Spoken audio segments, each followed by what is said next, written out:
estamos en cuenta regresiva. Sí, efectivamente.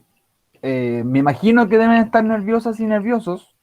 Y en gran medida las tutorías que vamos a tener esta semana, que partimos con historia, eh, es para tratar de dar algún tipo de alivio o de calma, o transmitir algún tipo de calma. Yo sé que es difícil, no existen esos poderes mágicos como para transmitir la calma.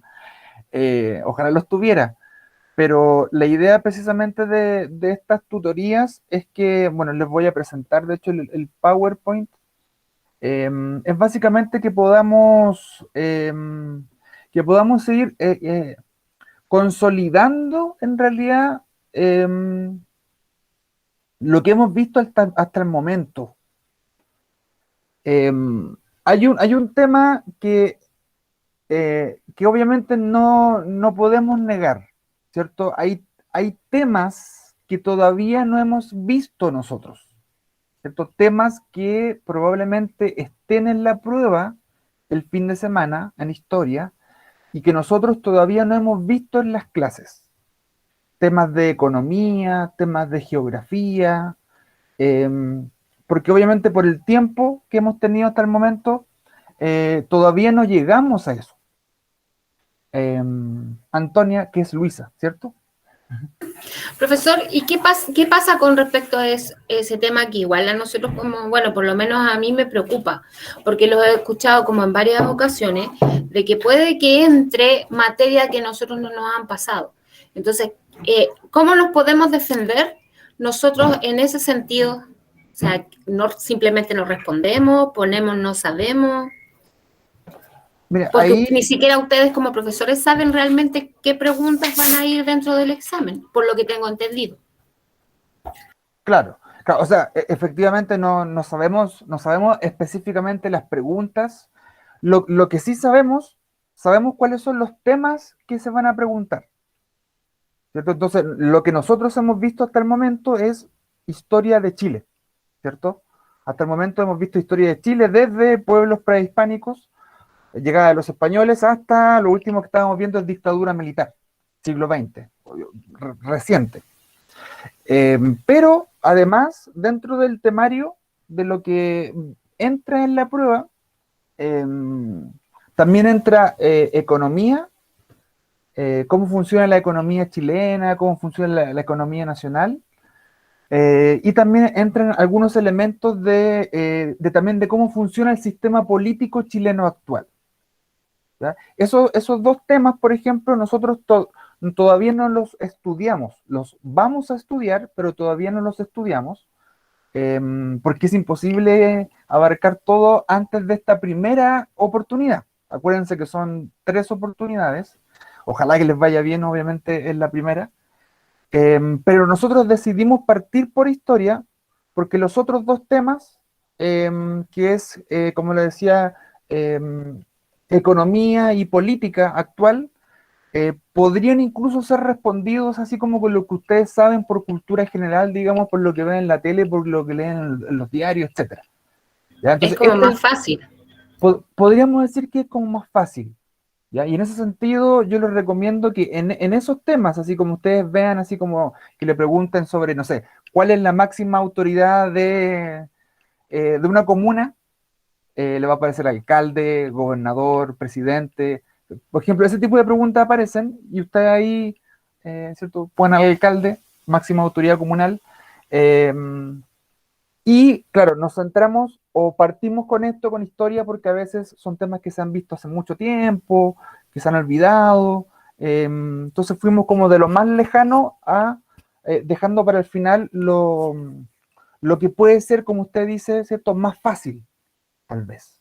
¿Ya? Entonces, en ese sentido, la invitación es que hagan el examen lo más tranquilos y tranquilas posibles, que lean bien las preguntas, y sobre todo en esas partes, ¿cierto? En esos temas, ahí que puedan responder con lo que ustedes ya saben. Recuerden que no se les descuenta puntaje si es que ponen algo que a lo mejor no está del todo bueno o está incorrecto, contesten toda la prueba, ¿ya? Y recuerden que es la primera oportunidad. ya son 3. Así que también tómenselo como una oportunidad para conocer la prueba, ¿ya? Para conocerla y así ir perdiendo el miedo, ¿ya? Y ojalá, insisto, cruzo los dedos, que lo pasen en la primera, ¿ya? Y bueno, como aparece ahí, el objetivo de hoy día es ordenar. Yo estaba pensando cómo podía poner ahí el objetivo, iba a poner transmitir calma y tranquilidad, pero la verdad es que, como les decía, es difícil. La idea es que ordenemos los periodos y los contenidos y los conceptos claves que hemos visto hasta el momento. ¿Ya? La idea no es adelantarnos a temas que no hayamos visto, sino como consolidar lo que ya hemos visto, ahí a partir de lo que ustedes me vayan comentando según ciertos esquemas y líneas de tiempo. ¿Ya? Las líneas de tiempo y los mapas conceptuales son muy importantes para ordenar. Yo sé que son hartos conceptos, hartas épocas, ¿cierto? Hartos nombres. Entonces, la idea es, a través de estas líneas de tiempo y estos esquemas, ordenarnos, ¿ya? Para ver lo esencial. Tien levantó la manito. Cuéntenos. Hola, profe, buenas noches. Quería hacer Hola, una ¿cómo estás? consulta. Bien, gracias. Qué bueno. Quería saber cuántas preguntas hay en la prueba. En la prueba son, si no me equivoco, lo tengo por aquí, son 25 preguntas. Ya, son desarrollo y alternativas. Sí, sí. En general son el porcentaje de preguntas de desarrollo son el 30%, ¿cierto? Que serían como 7, 8 preguntas de desarrollo. Ya, ¿y cuántas correctas necesito tener para aprobar? ¿Cuántas correctas para aprobar? Sí. Ese cálculo no lo tengo, no sé si Beatriz conoce más este tema en general, que está por ahí, ¿sabe cuántas correctas hay que aprobar? O sea, ¿cuántas correctas hay que responder para aprobar?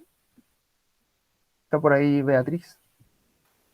Ya, listo. Alrededor de 10 preguntas. 10. Sí. Depende de la escala que se aplique, pero alrededor son de 10. Ya. Súper buen dato. Buen dato, porque supongamos que a alguien se le ocurre la tontera de estudiar con los libros lo que no hemos pasado. Mejor que las incorrectas sean la materia que no conocemos y estudiar lo anterior que ya hemos visto. Claro. Una sugerencia. Eso, Bueno, gracias, profe, gracias, Beatriz. No, espera, en el caso de la prueba son 14. Ahí me acordé, porque 14. pide el 70%. Ya. Buenas, gracias. 14 de 25. Todo eso es lo que hay que contar. Y claro, la idea es poder concentrarse en esto que ya hemos visto. Ahora, si alguien quiere adelantarse y ver algunos temas, ¿cierto?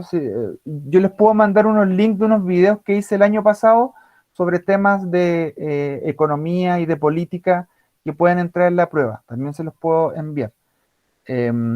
Pero ahí cada uno elige su estrategia. Yo recomiendo repasar y consolidar lo que ya hemos visto. ¿Ya? Entonces, partimos con una línea de tiempo. Y las líneas de tiempo son bien importantes en historia, porque historia fundamentalmente se trabaja con el tiempo, con el pasado. Y acá ya tenemos lo que podríamos llamar los primeros 4 periodos de nuestra historia, ¿cierto? Con lo que partimos a principio de año trabajando, ¿cierto? Lo que llamamos el Chile prehispánico, ¿cierto? Acá estarían los pueblos que ya habitaban Chile antes de que llegaran los españoles, es decir, pueblos indígenas.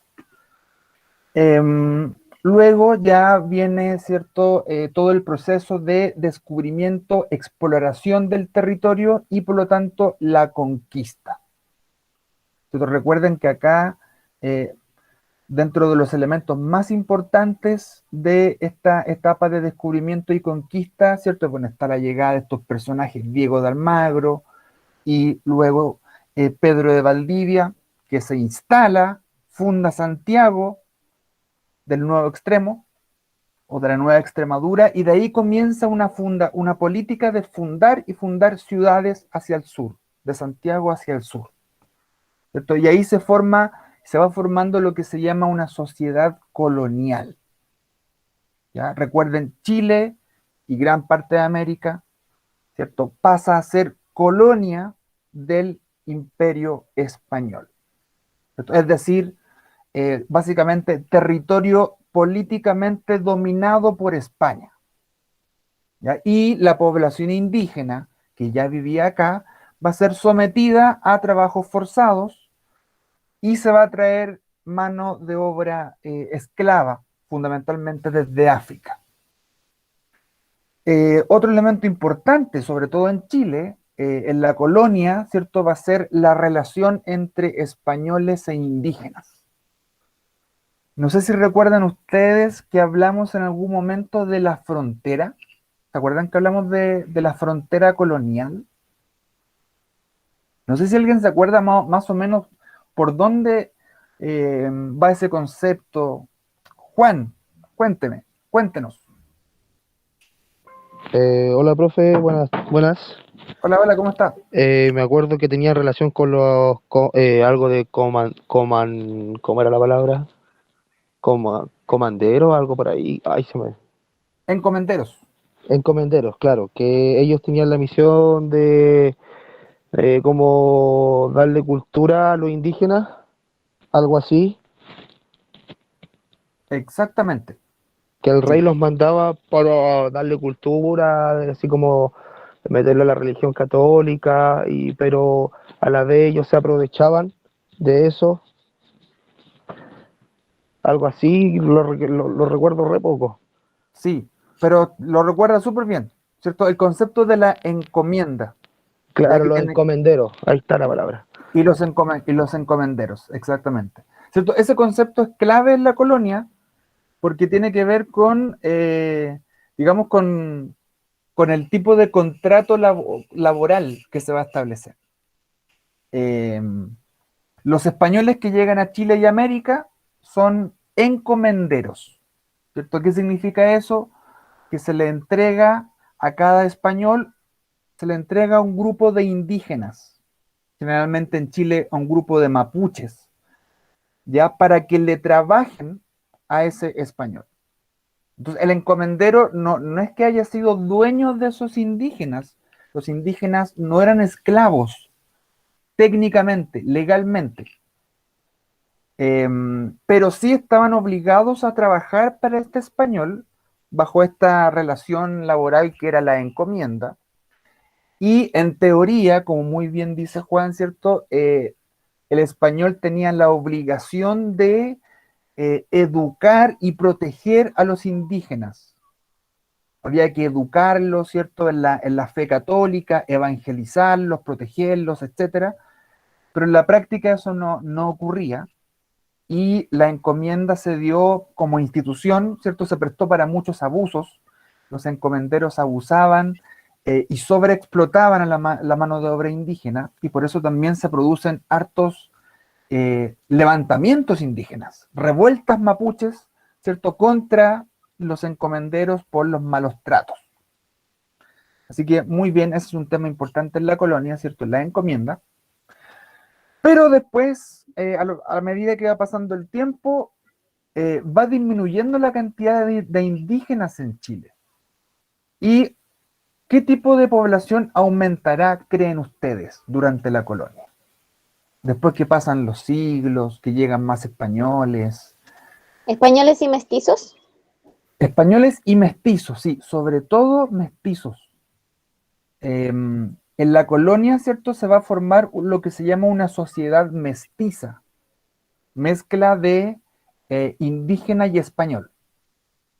Ya entonces, básicamente nuestra sociedad latinoamericana o hispanoamericana actual es una sociedad mestiza. Somos mestizos, somos mezcla y por nuestras venas corre sangre indígena y española. Y en la colonia, mientras avanza, ¿cierto?, los siglos coloniales, aumenta la cantidad de mestizos y disminuye la cantidad de indígenas, y los mestizos no podían trabajar bajo el sistema de la encomienda, eso era solamente para los indígenas, por eso la encomienda empieza a desaparecer, porque ya aumentan y se vuelve y se convierte esta sociedad en una sociedad mestiza, culturalmente mezclada entre lo español y lo indígena, ¿cierto? Y eso se proyecta hasta el día de hoy. Juan había levantado la mano, creo. Sí, profe, pero ya se me fue que le quería hacer una pregunta que si tiene algún significado la palabra el chileno criollo, no tiene nada que ver.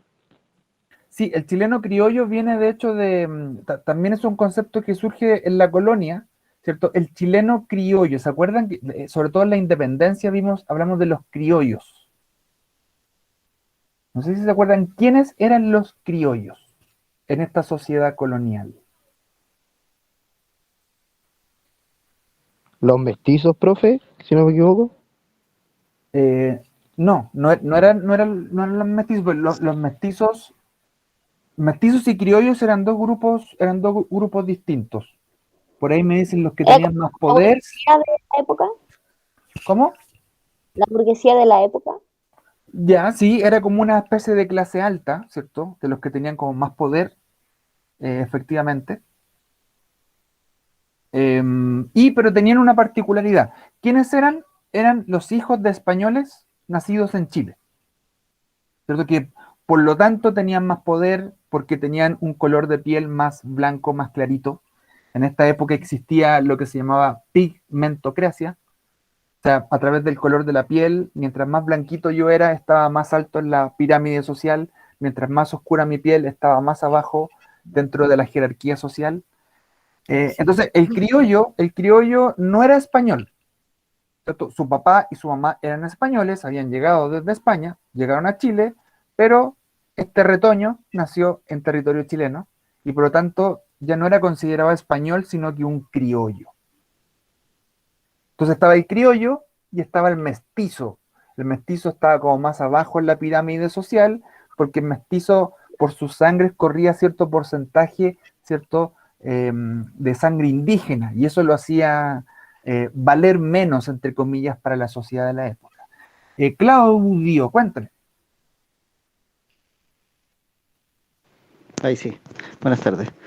No, era solo para agregar que ellos también, claro, siempre estaban más arriba que los criollos, ellos, bueno, eran encargados de las tierras, siempre tenían como el acceso a todo antes de los criollos, eran como prácticamente los dueños, ¿verdad?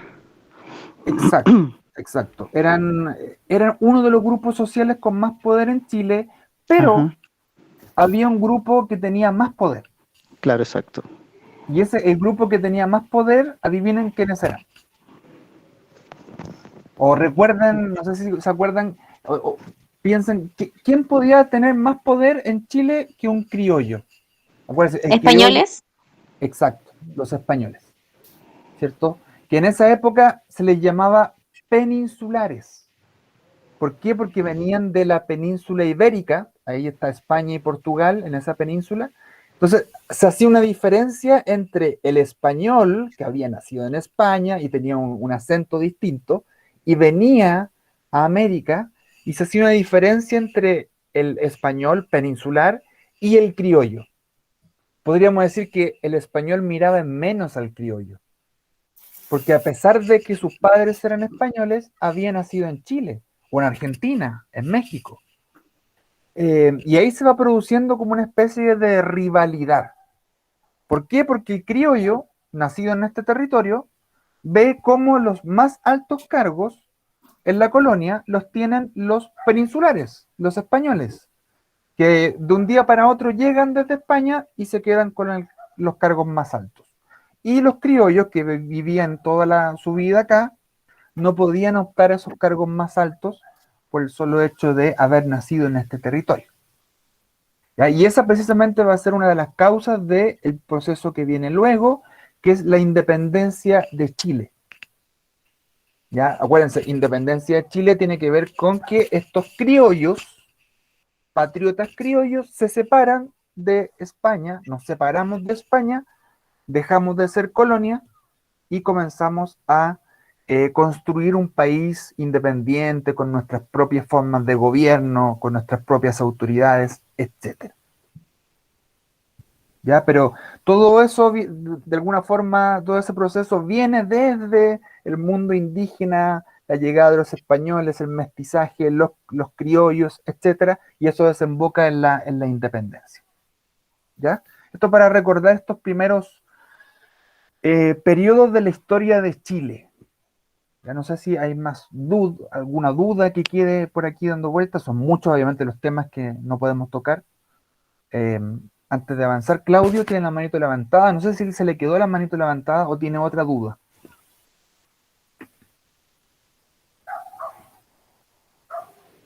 No, profe, no, está todo claro. Ya, se le había quedado la manito levantada. Sí.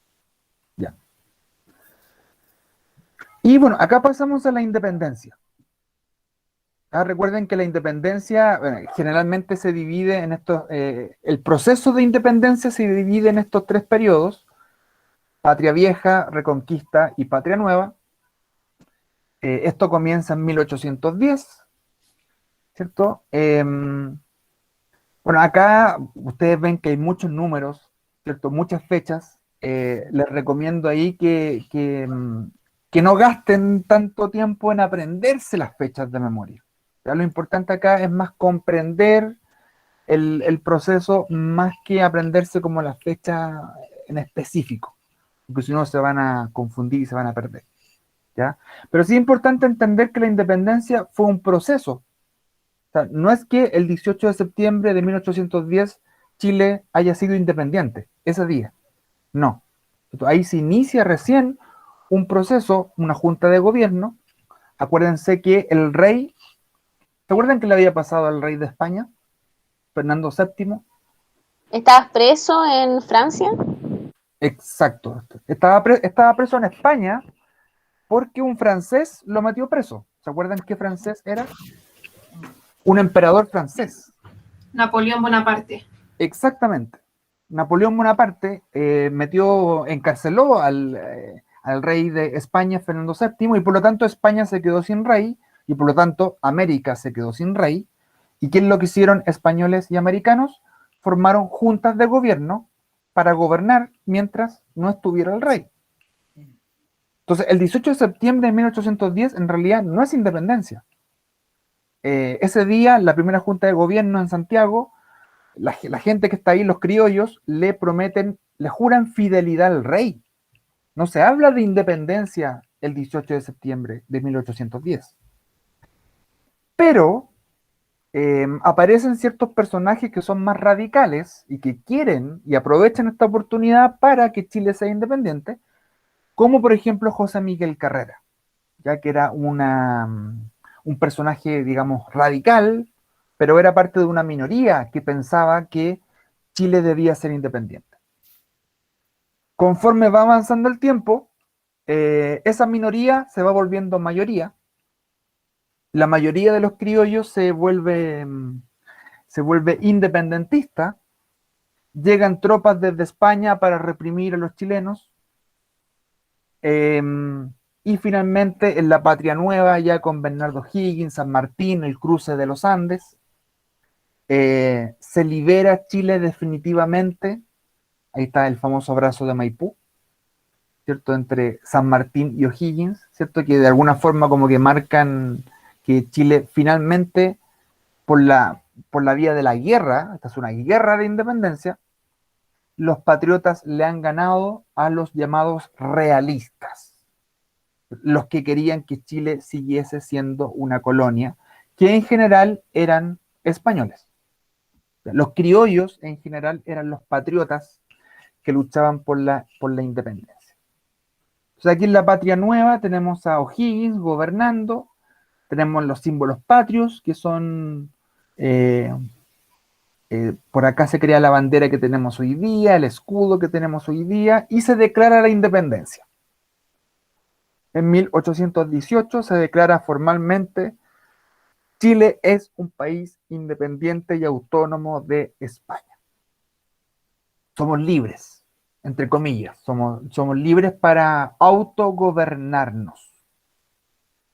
Y eso obviamente va a implicar una serie de problemas, de desafíos, porque este grupo criollo no tenía costumbre, no sabía cómo gobernar, porque nunca habían gobernado. Gobernaban los españoles acá. Entonces comienza como un experimento, el experimento de construir una nación, una república independiente. Eso respecto a independencia.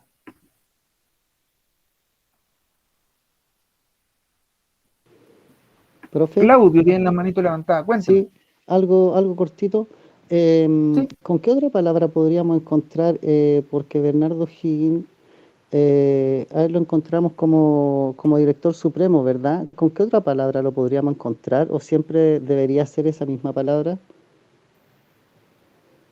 ¿Cómo lo pueden encontrar así como Como el cargo que, no sé, que saliera algo o como que nos confundiera, por ejemplo, que Bernardo Higgins, no sé, que el presidente o no sé, porque él fue el director, siempre director supremo. Sí, sí, él fue director Ajá, supremo. El cargo, que básicamente es lo mismo que presidente, pero ajá, todavía no se creaba el título, el no se cargo, utilizaba ese, claro, claro, eso se ya. empezó a usar recién por ahí por 1826, por ahí está el Ujú, primer presidente de Chile, Manuel Blanco Encalada. Es el primero que gobierna Chile con el título de de presidente. presidente. Ujú, Claro, ok, en esta época todavía tenemos el máximo cargo es director supremo. ujú, ok, Y gracias. entonces es muy probable que aparezca como director supremo, o se les puede preguntar también qué cargo ocupó, digamos, Bernardo Higgins durante la Patria Nueva. Puede que los traten de confundir presidente, gobernador, Claro. director supremo, ¿cierto? Ujú, Sí, fue director supremo. Y bueno, y aquí aparecen algunas de las causas y consecuencias de la independencia de Chile. ¿Ya? Las causas son múltiples, causas tanto internas como externas, ¿cierto? Las ideas que venían desde afuera, que venían de la independencia de Estados Unidos, de la Revolución Francesa. Eh, Una de las causas como detonantes de la independencia fue la captura del rey. ¿Ya? Sin rey, ahí se desatan estos procesos. Eh, pero obviamente hay procesos que venían arrastrándose desde hace mucho tiempo, crisis económica, se llevaban mal españoles y criollos, había cierto resentimiento ahí. Y bueno, consecuencias de este proceso, ¿cierto? Aquí dice nacimiento de Chile, nace Chile como una república, ¿cierto? Como un país independiente. Y al mismo tiempo comienzan las divisiones políticas. ¿Sí? No han terminado nunca, hasta el día de hoy. Obviamente, es lógico que eso exista. Es lógico que existan diversas opiniones sobre cómo se debe organizar un país. Y eso es lo que comienza a ocurrir en Chile. Distintas constituciones, acuérdense del periodo de los ensayos constitucionales, se prueban distintas constituciones a ver cuál resulta, cuál es la más bonita, así la que quede mejor redactada y al final no resultan porque son muy complejas, etcétera. Hay todo un periodo de aprendizaje político luego de la independencia, pero también hay un costo económico importante. La independencia de Chile genera costos, hay que pagar esta guerra y comienza también la deuda externa chilena.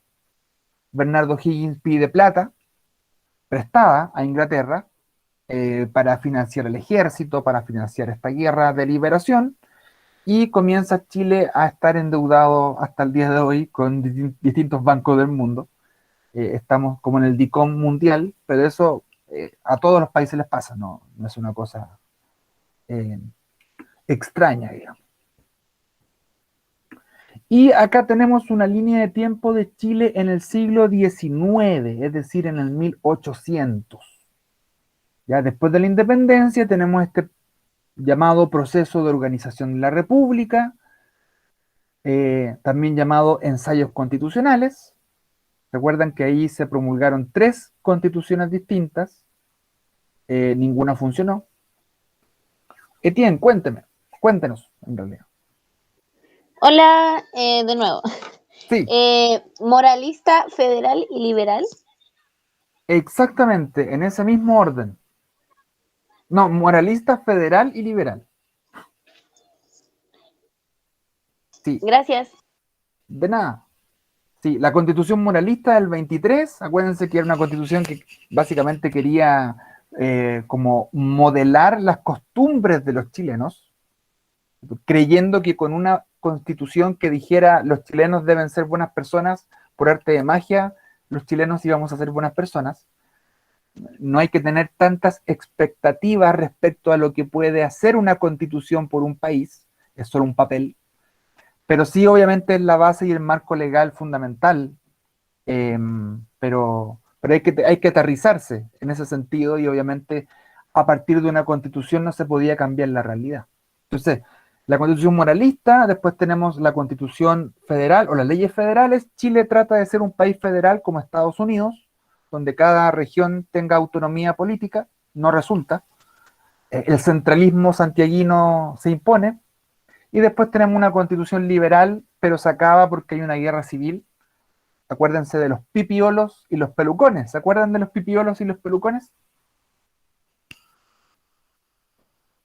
Los liberales y los conservadores. Tienen que ahí anotar pipiolos, liberales, pelucones, conservadores. Ya son muy importante ahí distinguir a esos dos bandos que se enfrentan en 1829.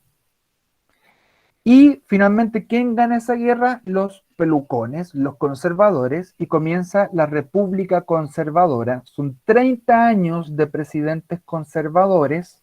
Aquí tenemos la Constitución de 1833, presidencialista, se le da mucho poder al presidente, autoritaria, y Chile, de alguna forma, como que se impone el orden en Chile desde el 30 en adelante, desde el 31 en adelante. Como que todo este desorden político que había antes, como que se corta y se impone ahí el orden. Y luego tenemos la República Liberal de 1861 hasta 1891, ¿cierto? Acá tenemos la expansión económica chilena, la expansión territorial. Recuerden que Chile se expande hacia el norte, Guerra del Pacífico, se expande hacia el sur, pacificación de la Araucanía, entre comillas, o dominación de la Araucanía, ocupación de la Araucanía, y Chile se expande y consolida su dominio sobre el territorio, pero se le entrega la Patagonia a Argentina. Ese es un territorio que se pierde. Y además compra Isla de Pascua, o Rapa Nui.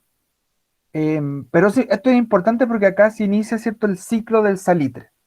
Y como habíamos visto en clases anteriores, el salitre es un elemento clave en nuestra historia porque comienza a modernizarse Chile gracias a la industria salitrera y comienza de alguna forma a vivirse en nuestro país la revolución industrial. Comienzan a crecer las ciudades, comienzan a surgir los proletarios, los obreros, la cuestión social, los movimientos obreros, y el cambio entre el siglo XIX y el siglo XX, entre 1800 y el 1900, va a estar marcado por el salitre y por la cuestión social, ya que son todas estas problemáticas que tienen los obreros y los sectores más vulnerables de nuestro país en ese momento. ¿Ya? Eso es lo que ocurre en el cambio de siglo. No sé si hay dudas, consultas sobre algún punto o algún concepto del siglo XIX. Acuérdense que aquí también vimos la Guerra Civil de 1891, cuando se suicida el presidente Balmaceda. Vimos las leyes laicas también, la ley que crea el registro civil, el matrimonio civil, que le quita poder a la iglesia. Hay varios temitas ahí que hay que ir ubicando en estas líneas de tiempo. ¿Ya? No sé si hay dudas o consultas. Algo que no quede claro. ¿no?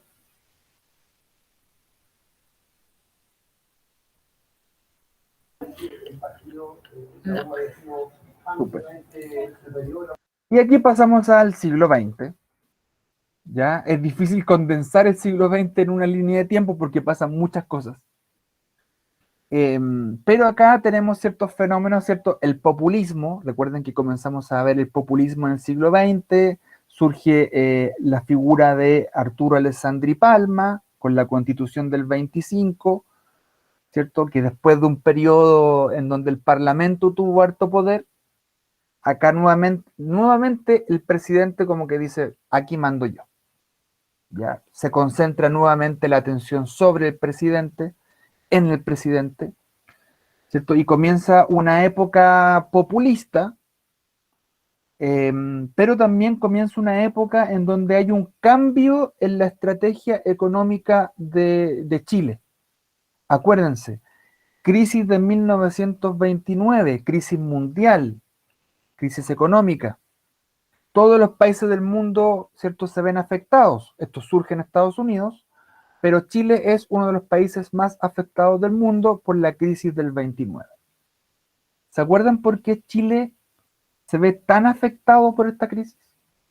¿Por qué se habrá visto tan afectado si esto no ocurrió en Chile? Ocurrió en Estados Unidos, en la Bolsa de Comercio de Estados Unidos. ¿Por qué Chile se ve tan golpeado por la crisis del 29? Marjorie, cuéntanos. Según recuerdo, era por la guerra que se generó y también por el salitre sintético. Entonces, eso hizo que decayera la economía acá en el país. Eso es lo que recuerdo. Súper, sí, tiene mucho que ver, ¿cierto?, con el tema del salitre sintético, porque efectivamente lo que Chile vendía, así como el cobre de hoy día, en esa época era el salitre. Entonces, Chile dependía mucho de si nos compraban o no nos compraban salitre. Prácticamente el 80% de la riqueza chilena venía del salitre. Entonces, crisis del 29, los mercados del mundo caen, dejan de comprar salitre. Nos dejan de comprar salitre, las salitreras empiezan a cerrar, se inventa el salitre sintético, como usted bien dice, y por lo tanto nuestra economía queda en el suelo. ¿Ya? Entonces, se acaba el ciclo salitrero, este ciclo que había generado como tanta expansión y tanta modernización. Después de 1929 se acaba, decae, y por lo tanto Chile entra en una nueva etapa, ¿cierto? Los políticos dicen, ¿qué hacemos ahora? ¿Cierto? Ya no tenemos salitre, tenemos salitre pero nadie lo quiere comprar. La plata, tenemos plata, pero tampoco tiene mucha, digamos, salida en el mercado. El carbón tampoco. ¿Qué hacemos? Pues ahí comienza el Estado de Chile asume la función empresarial. Acuérdense, ¿se acuerdan del modelo EASY? Que se empieza a implementar en Chile un modelo de industrialización por sustitución de importaciones. Yo les decía que era que se podía resumir como un modelo de como hágalo usted mismo, ¿cierto? O sea, lo que tenía que hacer Chile, según los políticos de la década del 30, del 40 en adelante, Chile debía industrializarse.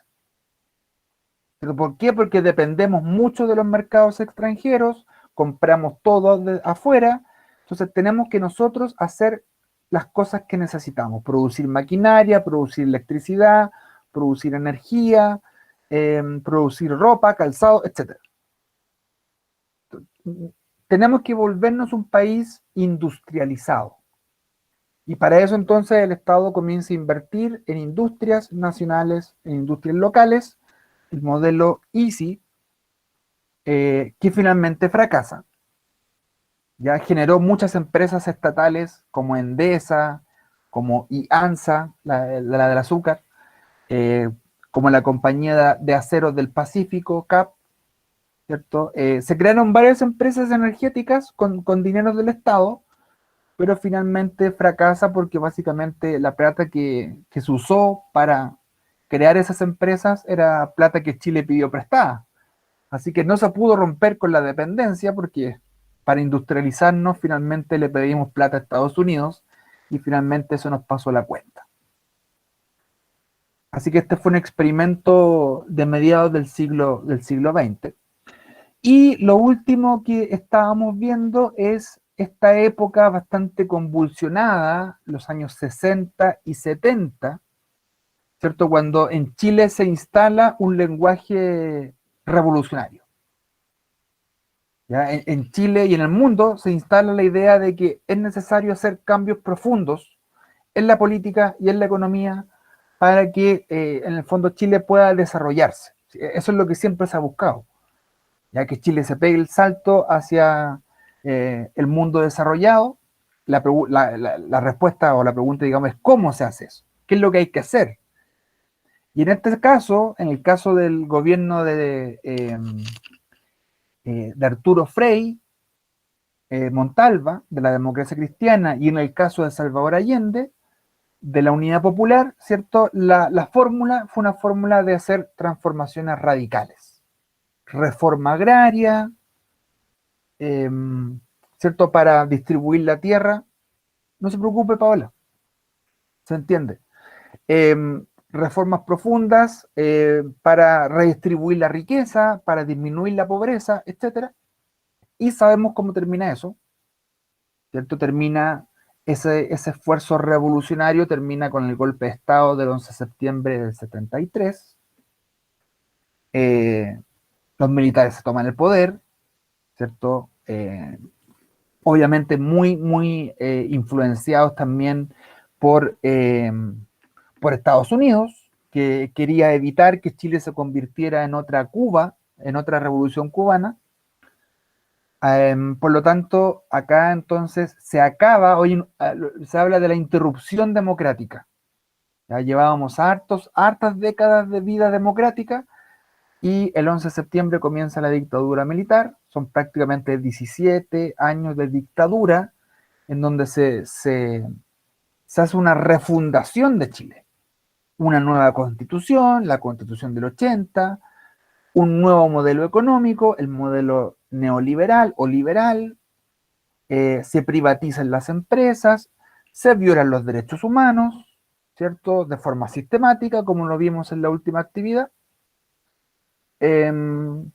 Y luego de 17 largos años, ¿cierto? De transformaciones liberales, políticas, económicas, de violaciones a los derechos humanos, comienza el retorno y la transición a la democracia con el plebiscito del 88 y el 89, ¿cierto? Cuando ya entre el sí y el no, ¿cierto? Gana el no a Pinochet y comienza esta transición a la democracia con los presidentes Patricio Aylwin, Eduardo Frei, Ricardo Lagos, Michelle Bachelet, Piñera, Bachelet de nuevo y Piñera de nuevo, que es el gobierno en el que estamos en estos momentos. ¿Ya? Un camino, ¿cierto? Y una transición a la democracia que, como bien sabemos, muchos de los elementos de la dictadura, como el modelo económico, ¿cierto? Permanecieron y se intensificaron, pero otros elementos han cambiado y de hecho hoy día se está discutiendo y se está cambiando la constitución, ¿cierto? Que dejó la dictadura militar en gran medida hasta el día de hoy. Así que hoy día estamos viendo cómo se está desmoronando un poco este esquema político heredado de la dictadura. Ya que esto fue lo último que estamos viendo y que estábamos viendo, ¿cierto? Ya Chile es 1980, 1990, llegando la democracia nuevamente. ¿Ya? Traté de hacer un resumen lo más rápido, sintético posible de gran parte de la historia de Chile. Es muy difícil hacerlo porque es muy larga y son muchos temas. Sí, pero muy completo. Ojalá que les haya servido, ojalá que les haya servido y que sea completa, ¿cierto? Para poder, como les decía, la idea es consolidar lo que ya hemos estudiado, más que asustarlos con cosas que todavía no hemos visto, ¿cierto? Y en el fondo mostrar cosas que todavía no hemos visto con detención, ¿ya? Insisto, Yo tengo, tengo mi canal de YouTube, yo soy youtuber profesional, no. Tengo videos que hice el año pasado son como de 30, 40 minutos. Igual los puedo compartir por si quieren echarle un vistazo y tener alguna idea antes de dar ese examen. Se los puedo mandar por WhatsApp, por el WhatsApp del curso. Pero solo por si quieren. Ya va a quedar ahí la posibilidad. ¿Y tenemos que pedirlo en forma interna? Porque a mí sí me interesa el tutorial. Profe, ¿cómo lo Sí, busco en YouTube? en YouTube. Exacto. No me busque en YouTube porque en YouTube bueno, Luis Pizarro, si usted pone Luis Pizarro, hay muchos. Sí. Ya, pero sus videos, ¿cómo los puedo buscar?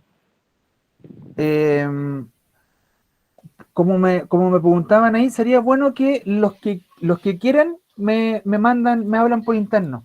Profe, mándelo al grupo nomás. Si todos Sí. estamos interesados y todos queremos Sí, verlo. profe, Lo mejor. Ya, sería súper. mejor. Es lo Sí. mejor, profesor. El Es que que quiere no- lo ve y el que no, no. Lo que pasa es que de repente en el grupo, como de repente vas, típico como grupo de los apoderados que yo No, también soy papá, de repente empieza a aparecer mucha información y como que se pierden. Entonces, a veces puede pasar eso. Pero lo comparto en el grupo, no hay ningún problema. Voy a compartir en el grupo Sí, los sería videos, bueno. les voy a poner el título. al grupo entero mejor. Sí, les voy a poner el título, este video resume tal cosa, y el link. Abajo, este video resume tal tema, el link. Y así, para que lo tengan. ¿Ya? Sí, profesor, muchas gracias. Eso, Gracias, chiquillos. Ya se nos pasó el tiempo nuevamente. No, sí. Sí, estamos pasados en un minuto. Un minuto. Bueno, profesor, muchas gracias. De nada, cualquier duda que tengan de aquí